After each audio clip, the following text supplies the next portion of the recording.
Hello दोस्तों, आपका स्वागत है। आज का टॉपिक है इंग्लिश स्पीकिंग कोर्स में फर्स्ट चैप्टर है।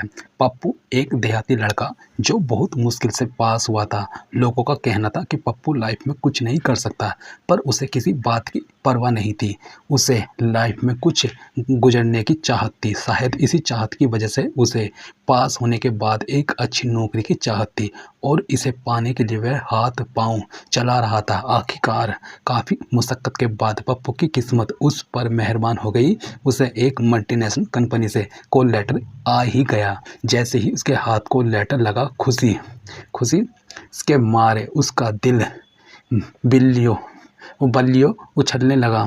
वह खुशी से चहकते हुए दूसरे के खेत में काम कर रहे अपने पिता के पास गया। पिताजी, अब आपको किसी के दूसरे की मजदूरी नहीं करनी पड़ेगी। पप्पू अपने कॉल लेटर को अपने पीछे छुपाते हुए कहा, अब आप सिर्फ और सिर्फ आराम करेंगे। तू बावला हो गया है क्या? पप्पू के पिताजी ने अधीरता से कहा, कहीं तुम्हारी लॉटरी तो नहीं लग गई? अरे नहीं पिताजी, यह देखिए।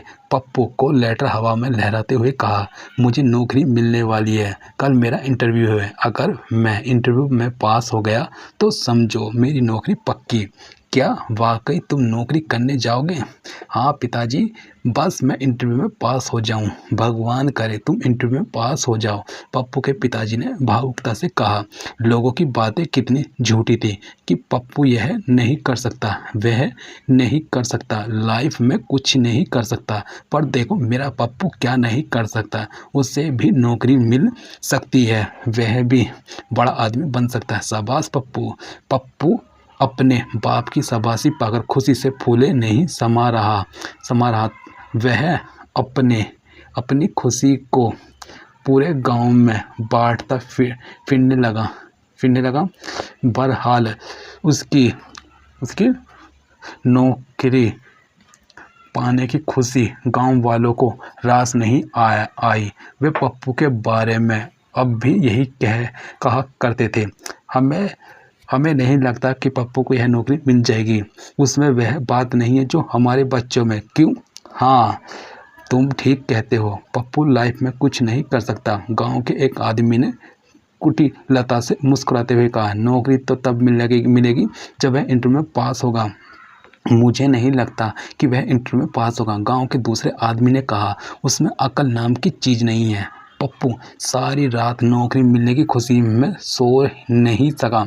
वह पूरी रात करवटें बदलता रहा और सोचता रहा। पप्पू बेटा, तेरी किस्मत बदलने जा रही है। नौकरी मिलने के बाद गांव का वह पप्पू नहीं रह जाएगा जिसे लोग आवारा कुत्ता समझकर उस पर भौंकते रहते हैं।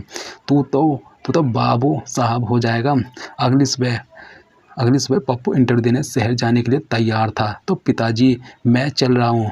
पप्पू घर से निकलते हुए बोला, पिताजी और माँ, आप दोनों चिंता मत करो, मैं इंटरव्यू में ज़रूर पास हो जाऊंगा। ऐसा ही हो बेटा, पप्पू के पिताजी ने कहा। मैं नहीं चाहता कि तुम दोबारा आवारा कुत्तों की तरह गलियों में मारे फिरते रहो। और अंत में पप्पू गांव से शहर आने वाली बस पर पकड़कर शहर आ गए। इंटरव्यू लगभग 2 बजे शुरू हुआ। पप्पू अपनी बारी का बेसब्री से इंतजार कर रहा था और जैसे ही घड़ी ने 4 बजाया उसका नंबर आ गया और वह ऑफिस के दरवाजे की ओर बढ़ा। क्या मैं अंदर आ सकता हूँ सर? पप्पू धीरे से दरवाज़ा खोलते हुए पूछा। यस कमिंग, इंटरव्यू में से एक ने कहा। पर पप्पू उसकी बात समझ नहीं पाया तो फिर तुरंत बोला, अंदर आ जाऊँ? पप्पू अंदर आया। तभी दूसरे इंटरव्यू ने कहा, please have a seat. Pappu एक बार फिर नहीं समझा और तब वह तक उस इंटरव्यू को देखता रहा जब तक उसने यह नहीं कहा, बैठ जाओ। Would you like to tell your name please? चौथे इंटरव्यू ने पूछा और पप्पू एक बार फिर कोई जवाब नहीं दे पाया तो उसने आगे कहा, तुम्हें अंग्रेजी नहीं आती क्या? पप्पू ने नहीं में सिर हिलाया और सभी इंटरव्यू उस पर हंस पड़े। पप्पू का दिल डूब गया। वह मायूस था और वह अपनी सीट में धंसा जा रहा था। उसका हाथ पांव कांप रहा था और उसके दिल की धड़कन बढ़ती जा रही थी।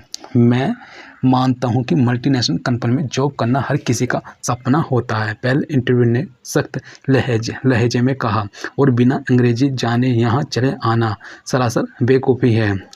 अगर तुम्हें अंग्रेजी नहीं आती, दूसरे इंटरव्यू ने कहा, तो फिर तुम इस कंपनी में काम कैसे कर सकते हो? हमें अच्छी अंग्रेजी बोलने वाले लोग चाहिए, समझे? जाओ और जाकर अच्छी अंग्रेजी सीखो, उसके बाद कंपनी का चक्कर लगाना ठीक है। आज के ज़माने में बिना अंग्रेजी सीखे तुम तरक्की नहीं कर सकते और नहीं अच्छी कंपनी में जॉब कर सकते हो। सर, अगर मुझे अच्छी अंग्रेजी बोलने आ जाएगा, पप्पू थोड़ी हिम्मत जुटाते हुए कहा, तो क्या मुझे इस कंपनी में नौकरी मिल जाएगी? इस कंपनी में क्या, इससे बड़ी कंपनी में तुम्हें नौकरी मिल जाएगी, इंटरव्यूअर ने कहा। जाओ और जाकर अंग्रेजी सीखो। जी सर, पप्पू बोला। वह निराश अपनी कुर्सी से उठा और सीधे ऑफिस से बाहर आ गया। अंग्रेजी। पप्पू ऑफिस के बाहर गली में नीरस आवाज़ में बड़बड़ाता हुआ जा रहा था। क्या बिना अंग्रेजी के नौकरी नहीं मिल सकती? क्यों नहीं मिल सकती? गली में झाड़ू लगा रहे एक नौजवान ने कहा। देखो, मैं भी तो नौकरी कर रहा हूँ, पर मुझे तुम्हारी तरह झाड़ू लगाने वाली नौकरी नहीं करनी। पप्पू ने तपाक से बोला, मुझे साहब बनना है। झाड़ू लगाने वाले ने कहा, क्या तुम्हें साहब लोगों की तरह अंग्रेजी आती है? नहीं आती। फिर तो तुम्हें झाड़ू ही लगाना होगा। बिल्कुल नहीं, मैं तुम्हारी तरह हारने वाला इंसान नहीं हूँ। पप्पू जोशीले अंदाज में बोला। मैं अंग्रेजी सीखूंगा और साहब बनूंगा, पर क्या? Question mark. फिर अंग्रेजी बोलना तो बहुत मुश्किल है, पर नामुमकिन तो नहीं, पप्पू ने कहा। चलता बना। झाड़ू लगाने वाला उसे बहुत देर तक निहारता रहा और अपना बाल नोचता रहा, और इस तरह पप्पू अंग्रेजी ना बोल पाने और समझने की कमी की वजह से इंटरव्यू में फेल हो गया और निराश घर लौट आया। जैसे ही पप्पू गांव पहुंचा, गांव के लड़के उसे देखकर उसकी ओर भागते हुए आए और उसे घेर लिया। अरे वाह पप्पू, तुम आ गए, गांव के एक लड़के ने कहा। कैसा रहा तुम्हारा इंटरव्यू? अब मैं अंग्रेजी सीखूंगा, फिर नौकरी करूंगा, पप्पू निराश आवाज़ में बोला। बिना अंग्रेजी के कुछ भी पाना आसान नहीं है। मतलब? गांव का दूसरा लड़का बोला। तुम इंटरव्यू में फेल हो गए? बिना अंग्रेजी के हमें अच्छी नौकरी नहीं मिल सकती। पप्पू बिना कोई जवाब दिए अपनी बात कहता रहा। अगर हम अच्छी नौकरी चाहते हैं तो हमें अंग्रेजी सीखनी ही होगी। पर पप्पू, तुम्हें तो अंग्रेजी में कुछ नहीं आता, गांव के तीसरे लड़के ने मुस्कुराते हुए कहा। मुझे नहीं लगता कि तुम्हें अंग्रेजी आ सकती है।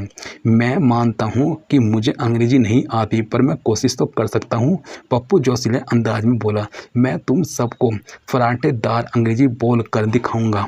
पप्पू, कहने को तो लोग बहुत कुछ कहते हैं, पर करके तो दिखाओ तो जाने।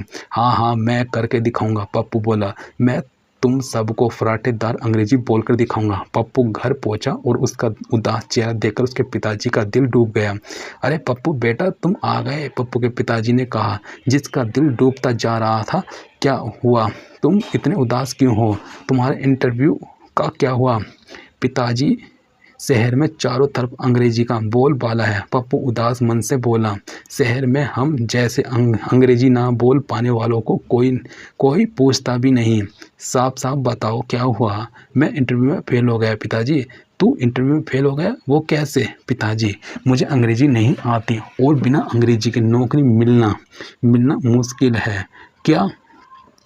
फिर हाँ पिताजी, बिना अंग्रेजी की नौकरी पाना आसान नहीं है। तो फिर अब क्या करोगे?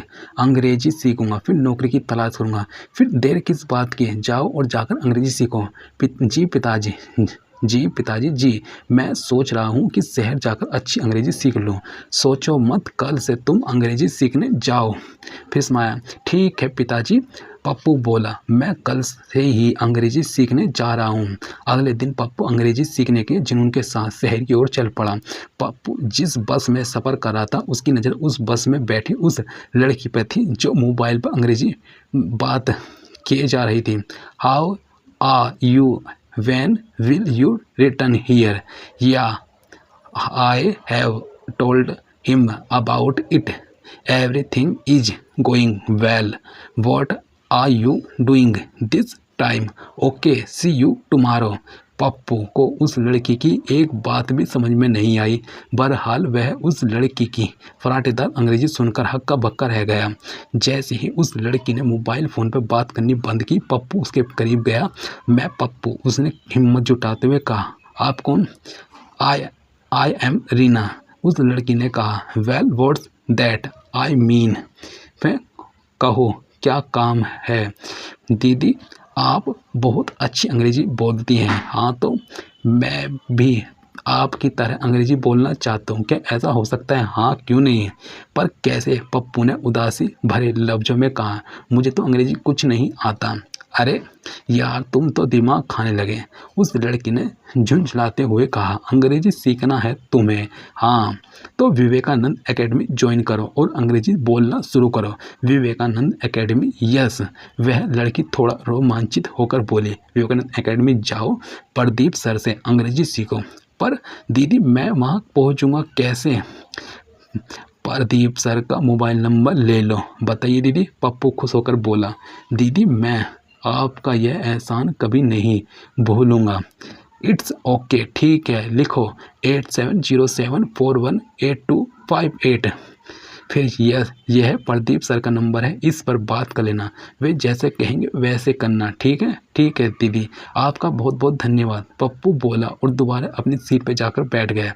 जैसे ही पप्पू शहर पहुंचा, उसने 8707418258 पर बात की। हेलो सर, मैं पप्पू उत्सुकता से फ़ोन पर बोला। सर मुझे अंग्रेज़ी सीखनी है। ठीक है सर, सर पता बताइए। पप्पू दोपहर लगभग 1 बजे बताए हुए पते पर पहुंचा। क्या मैं अंदर आ सकता हूं सर? उसने बहुत ही सावधानता से कहा। हाँ हाँ आ जाओ, प्रदीप सर ने कहा। तुम्ही ने फ़ोन किया था? हाँ सर, पप्पू ऑफिस के अंदर आते हुए बोला। अंग्रेजी ना आने की वजह से एक अच्छी खासी नौकरी मेरे हाथ से चली गई। चिंता मत करो, इससे भी ज़्यादा अच्छी नौकरी मिल जाएगी, प्रदीप सर ने सांत्वना देते हुए कहा। तुम अपना क्या नाम बताया था? पप्पू। अच्छा पप्पू, यह बताओ मुझे में और तुम में क्या अंतर है? सर बहुत अंतर है। कोई भी अंतर नहीं, मेरे पास भी 2 हाथ है, तुम्हारे पास भी। मेरे पास 1 नाक है, तुम्हारे पास भी। तुम्हारे पास 2 आँख है, मेरे पास भी 2 आँख। और तुम्हारे 2 पैर, मेरे भी 2 पैर। मुझे अंग्रेजी आती है, तुम्हें भी आ जाएगी। क्या सचमुच? सर मुझे अंग्रेजी बोलना आ जाएगी। अंग्रेजी बोलना आसान नहीं है, प्रदीप सर ने कहा और पप्पू के चेहरे की रंगत फीकी पड़ गई। बहुत आसान है। पर जब प्रदीप सर ने यह बात कही तब जाकर पप्पू की जान में जान आई। सर कितना अच्छा होगा जब मैं फराटेदार अंग्रेजी बोलने लगूंगा। पर क्या? सर जैसा मैं कहूँगा वैसा तुम्हें करना पड़ेगा। क्या तुम कर पाओगे? हाँ सर, मैं अंग्रेजी सीखने के लिए कुछ भी कर सकता हूँ। शाबाश। प्रदीप सर ने पप्पू को शाबाशी देते हुए कहा। मुझे तुमसे यही उम्मीद थी। तुम्हें अंग्रेजी बोलने से कोई नहीं रोक सकता। कल से तुम अंग्रेजी सीखना शुरू कर दो। ठीक है सर, पप्पू संकल्प भरे भाव से बोला। आपका अनुसरण करूंगा तो मुझे उम्मीद है मुझे अंग्रेजी आ जाएगी। शाम होते होते पप्पू गांव लौट गया। अगली सुबह पप्पू अंग्रेजी सीखने के जुनून के साथ उठा और समय पर विवेकानंद एकेडमी पहुंच गया। अंग्रेजी वही बोलता है जो एक बार नहीं बार बार कोशिश करता है। थैंक यू दोस्तों आज के लिए।